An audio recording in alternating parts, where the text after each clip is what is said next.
Manalangin tayo. Ama naming Diyos na makapangyarihan, ninais mong iligtas ang lahat ng tao at makilala ang iyong anak na si Jesucristo. Sa pamamagitan ng tulong ng mahal na Birheng Maria, ang ina ng Arabia, ipagkaloob mo sa iyong simbahan dito sa Gulfo at sa buong mundo na may pahayag ng buong lakas ang iyong pagmamahal para sa lahat upang makilala na ikaw ang tagapaglikha at Ama ng sangkatauhan at ang kagalakan ng bagong buhay. Sa pamamagitan ng Jesucristo, kasama ng Espiritu Santo, magpasawalang hanggan. Amen. Magsiupo po ang lahat. Tayo po ay dadako sa unang bahagi ng ating pagdiriwang, ang pagpapahayag ng salita ng Diyos. Sa unang pagbasa, nasa kalagitnaan mo ang hari ng Israel, ang Panginoon. Pagbasa mula sa aklat ni Propeta Sofonias. Umawit ka ng malakas, lungsod ng Sion. Sumigaw ka, Israel. Magalak ka ng lubusan, lungsod ng Jerusalem. Ang mga nagpaparusa sa iyo ay inalis na ng Panginoon, at itinapon niya ang inyong mga kaaway. Nasa kalagitnaan mo ang hari ng Israel, ang Panginoon, wala ng kasawiang dapat pang katakutan. Sa araw na yaon ay sasabihin sa Jerusalem, huwag kang matakot, Sion. Huwag manghina ang iyong loob. Nasa piling mo ang Panginoon na iyong Diyos. Parang bayaning nagtagumpay, makikigalak siya sa iyong katuwaan. Babaguhin ka ng kanyang pag-ibig at siya'y masayang aawit sa laki ng kagalakan, gaya ng nagdiriwang sa pista. Ang salita ng Diyos. Salamat sa Diyos.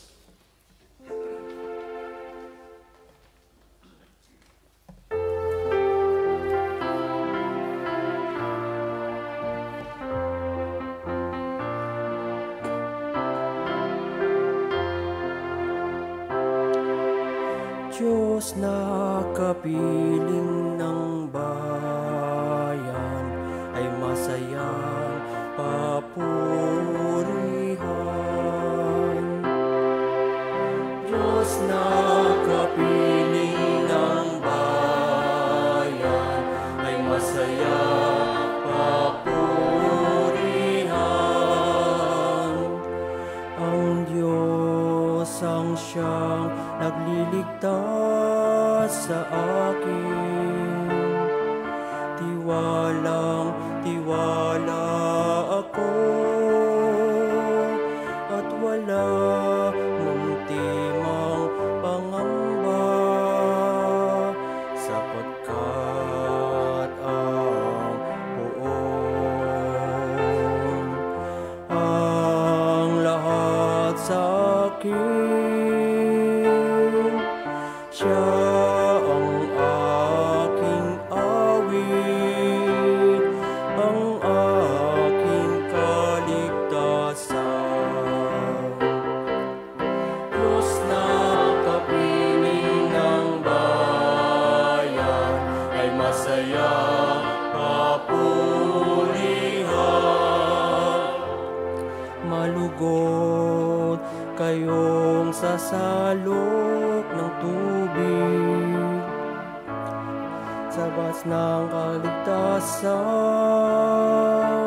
Magpasalamat kayo sa Panginoon. Siya ang inyong tawagan. Ipaalam nyo sa mga bansa ang kanyang mga gawa. Ipahayag ninyo ang kadakilaan ng kanyang pangalan. Diyos na kapiling ng bayan ay masayang papurihan.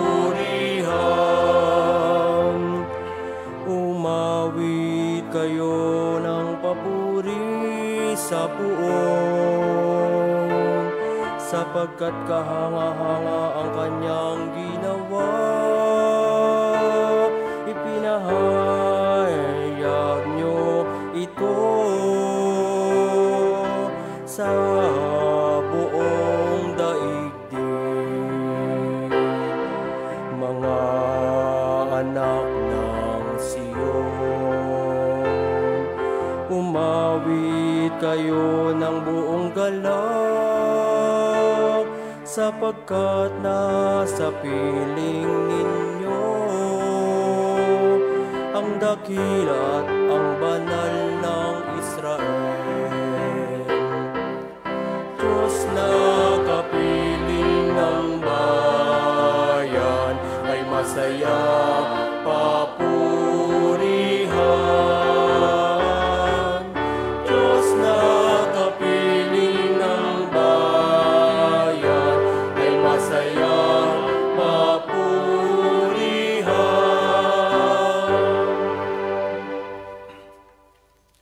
Sa ikalawang pagbasa, sinugo ng Diyos ang kanyang anak na isinilang ng babae.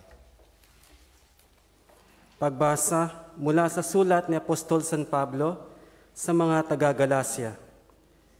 Mga kapatid, noong dumating ang takdang panahon, sinugo ng Diyos ang kanyang anak.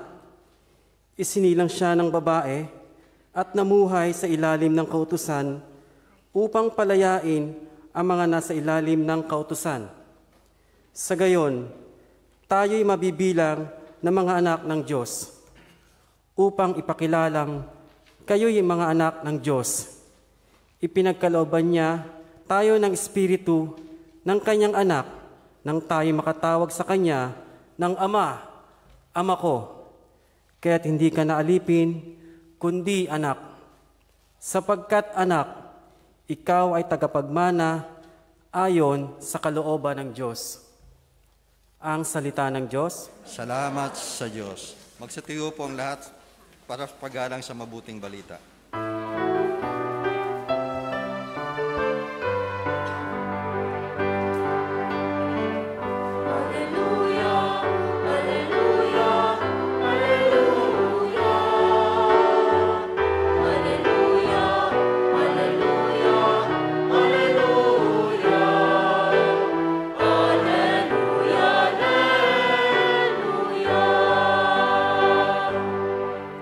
Sabay-sabay po tayo. Berheng Mariang mapalad, sa pananalig mong tapat sa Diyos na tapagligtas.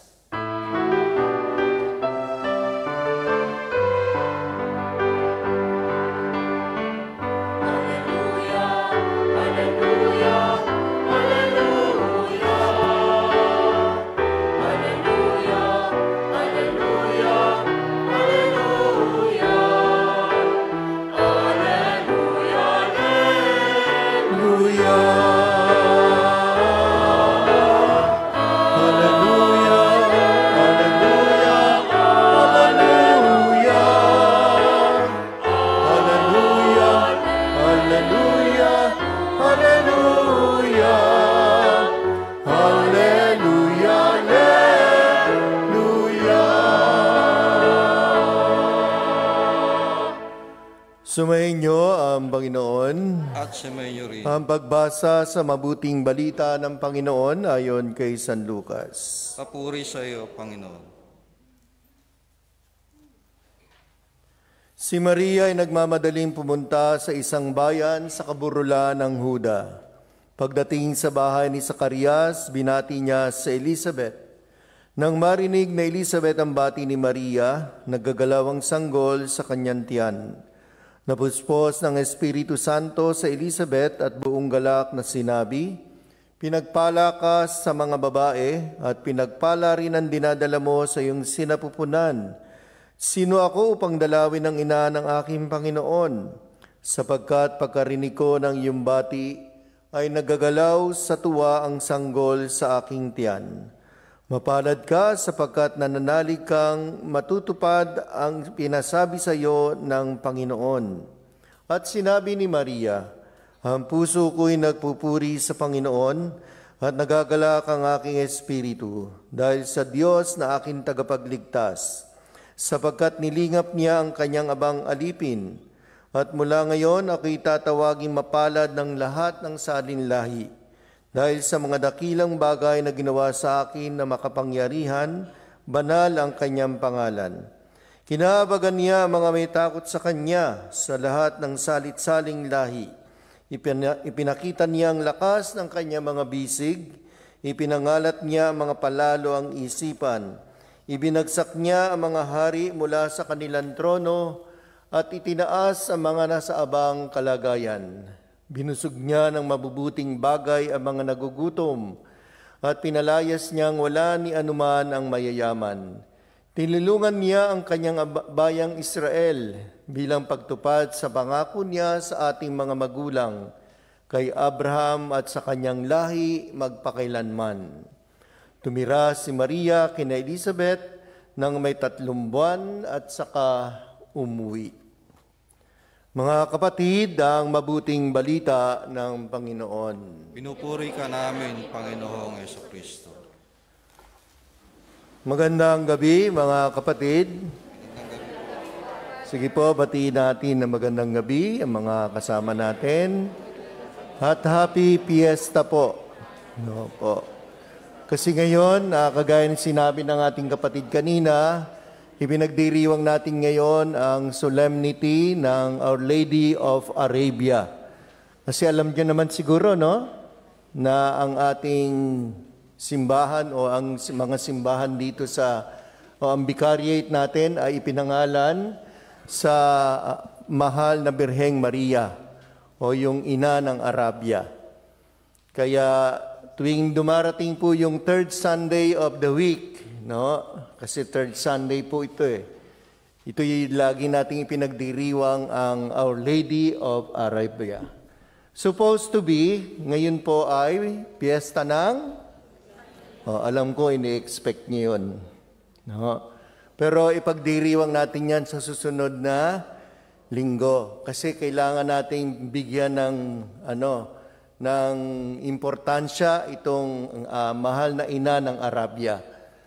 Kasi nga po, ito'y pangalan ng vicariate, kaya dapat ipinagdiriwang. At saka siyempre, no, mas mataas naman talaga ang ng vicariate kaysa sa kapistahan sa Pilipinas, no? So ganun pa man, yan ay isang pagpapasalamat sa Diyos.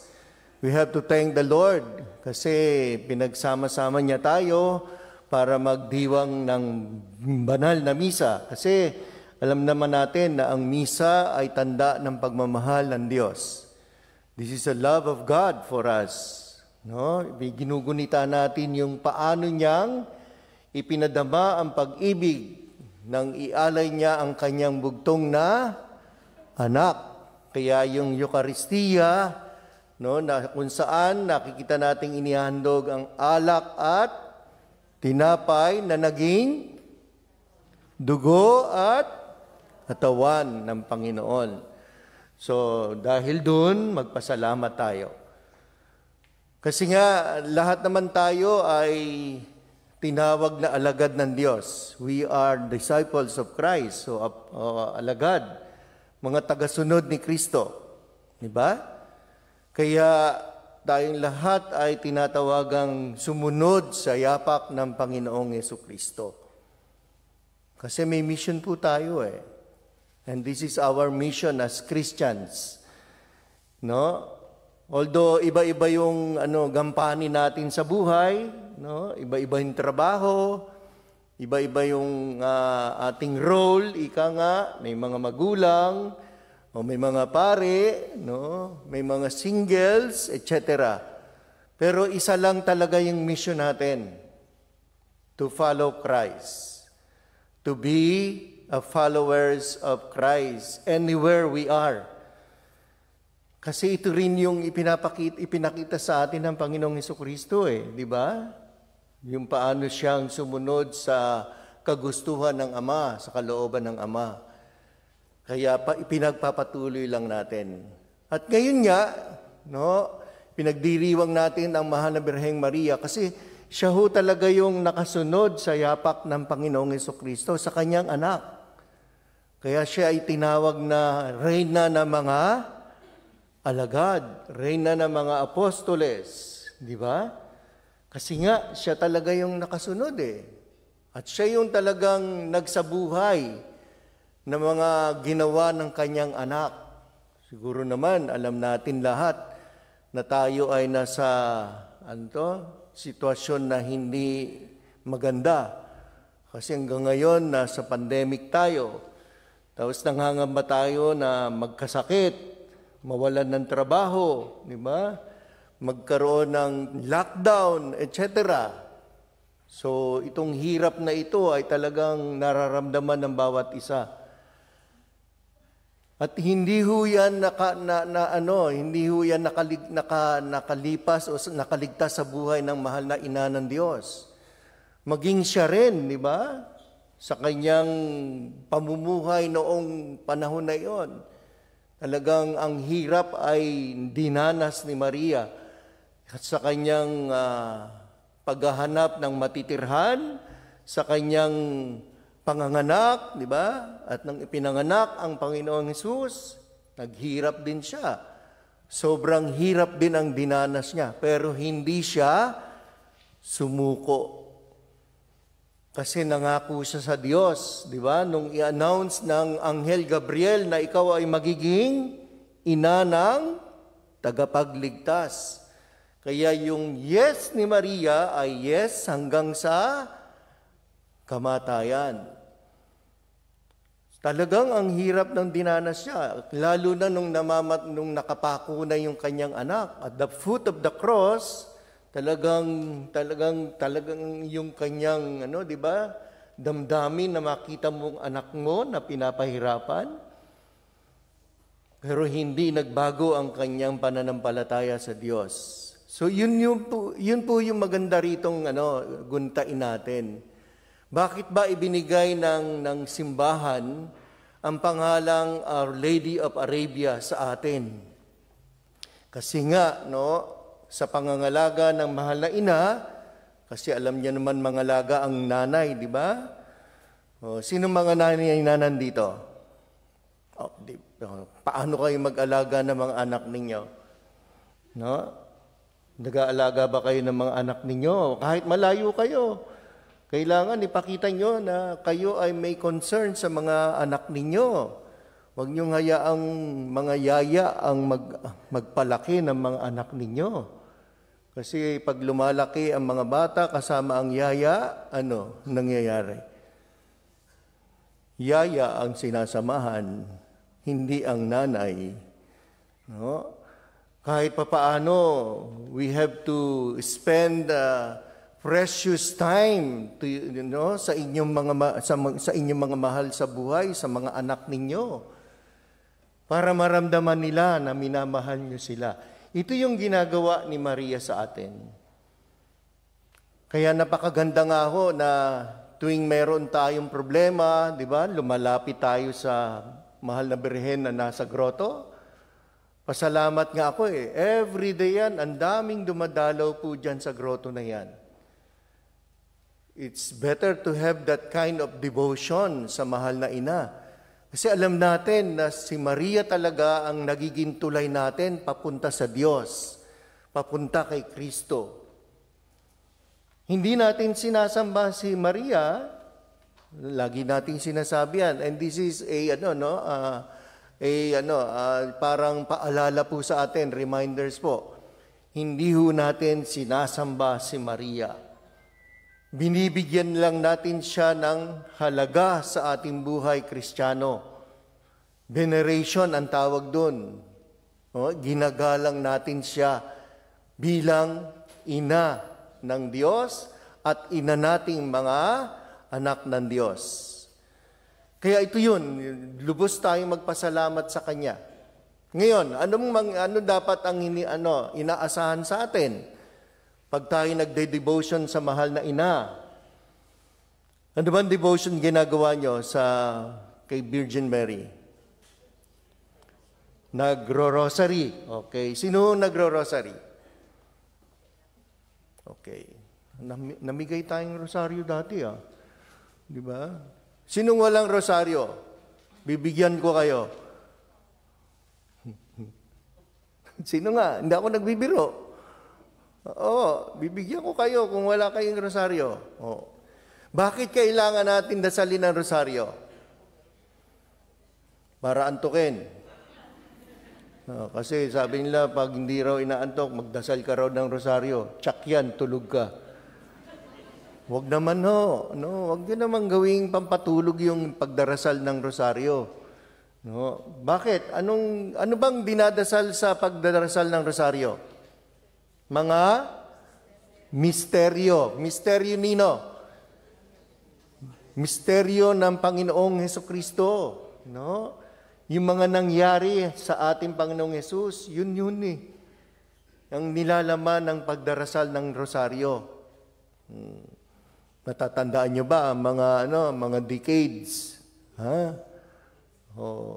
Ano ba yan? Joyful. Glorious. Sorrowful. Ano yung bago? Ha? Light, no? So, mystery of life. Bakit natin dinadasal nga? Para tulungan tayong laging isa-isip, isa-puso, kung anong ginawa ng Panginoong Hesukristo sa ating lahat sa pamamagitan ni Maria. Diba? Yan po yung magandang malaman nating lahat. At siyempre, sabi nga, yung pagdarasal ng rosaryo, ito ay nagtuturo sa atin ng pasensya. No? Patience talaga. Kasi ito ngang, kami nga mga Franciscan, may sarili kaming na ginawa ng mga Franciscan. Di ba, 5 mysteries? Yung sa Franciscan nga ho, 7 mysteries. Yun nga sa 5, inaantok na kami. Dinagdagan pa ng 2. So, ibig sabihin, tinuturuan tayo na maging mapasensya, maging bukas ang isip habang nagdarasal. No, isinasa puso ang pagdarasal ng mga devotion na ito, lalo na sa mahal na Birheng Maria. At habang tayo nagde-devotion sa Kanya, kay Maria, dapat unti-unti minamana natin yung mga ugali na mayroon siya. Kung hindi man natin mamana lahat, at least 1 or 2. No? Pag binasa niyo yung reyna ng ganyan, no? Yun, yung Litany of Mary, nako, napakarami niyang kabutihan na matutunghayan natin. That's why when we have this devotion to Mary, hindi lang basta nagdarasal at sinasabi, ninanamnam at dinadama kung anong ibig sabihin sa buhay natin. Kaya, magpasalamat tayo sa Diyos. Kasi nga, binigyan niya tayo ng isang ina na laging handang mag-alaga sa atin at magpaalala sa atin. So, once again, happy fiesta po sa inyong lahat. Sige, batiin natin ng happy feast ang bawat isa. Opo. Sige, tayo tumayo, ipahayag natin ang ating pananampalataya. Sumasampalataya ako sa Diyos amang makapangyarihan sa lahat na may gawa ng langit at lupa. Sumasampalataya ako kay Jesucristo, iisang anak ng Diyos, Panginoon nating lahat. Nagkatawang tao siya, lalang ng Espiritu Santo. Ipinanganak ni Santa Maria ang Birhen. Pinagpakasal ni Poncio Pilato, ipinako sa krus, namatay, inilibing. Nanawag sa naroroonan na may yumao, na may 3 araw na buhay na magulit. Umakyat Sa langit, naluluklok sa kanan ng Diyos amang makapangyarihan sa lahat. Doon magmumulat paririto at hukom sa nangabubuhay at nangamamamatay na tao. Sumasampalataya naman ako sa Diyos Espiritu Santo, sa banal na simbahang Katolika, sa kasamahan ng mga banal, sa kapatawaran ng mga kasalanan, sa pagkabuhay na muli na nangamatay na tao, at sa buhay na walang hanggan. Amen. Sa tulong ng mahal na Birheng Maria, Ina ng Arabia, sabay-sabay nating itaas ang ating tiwala sa Panginoon Diyos, na ating Ama at tagapagligtas, na pinanggagalingan ng ganap na biyaya. Manalangin tayo sa Kanya at ating itutugon, Panginoon, dinggin mo kami. Panginoon, dinggin mo kami.